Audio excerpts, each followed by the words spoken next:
ಎಲ್ರಿಗೂ ನಮಸ್ಕಾರ. ನಾನು ನಿಮ್ಮ ಡಾಕ್ಟರ್ ಕೇಶವರಾಜ್. ಬಿಸಿಲಿನ ಸೆಕೆಯಿಂದಾಗಿ ಮಂಗಳೂರಿನವರು ಎಲ್ಲರಿಗೂ ಕೂಡ ಅಥವಾ ಇಡೀ ಭಾರತ ದೇಶದಲ್ಲಿ ಅದರ ತೊಂದರೆಗಳು ಕಾಣಿಸ್ಕೊಳ್ತಾ ಇದೆ.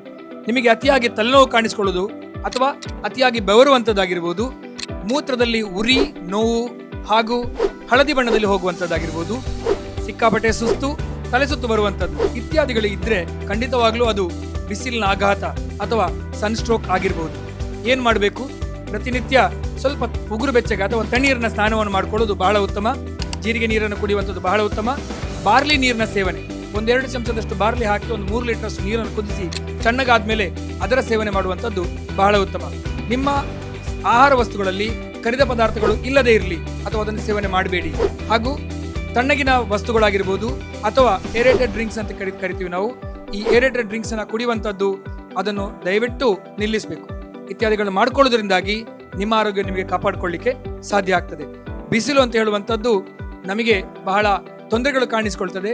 ಆದ ಕಾರಣ ಈ ವಸಂತ ಋತುವಲ್ಲಿ ಅಥವಾ ಈ ಬಿಸಿಲಿನ ಸಮಯದಲ್ಲಿ ನಿಮ್ಮ ಆರೋಗ್ಯವನ್ನು ನೀವು ಕಾಪಾಡಿಕೊಳ್ಳಿಕ್ಕೆ ಶ್ರೀ ವೇದಮಾಯು ಆಯುರ್ವೇದ ಆಸ್ಪತ್ರೆಯಲ್ಲಿ ಬನ್ನಿ. ಇದಕ್ಕೆ ಬಹಳಷ್ಟು ಮಾಹಿತಿಗಳು ನಿಮಗೆ ತಿಳಿಸಿಕೊಡ್ತೇವೆ. Thank you.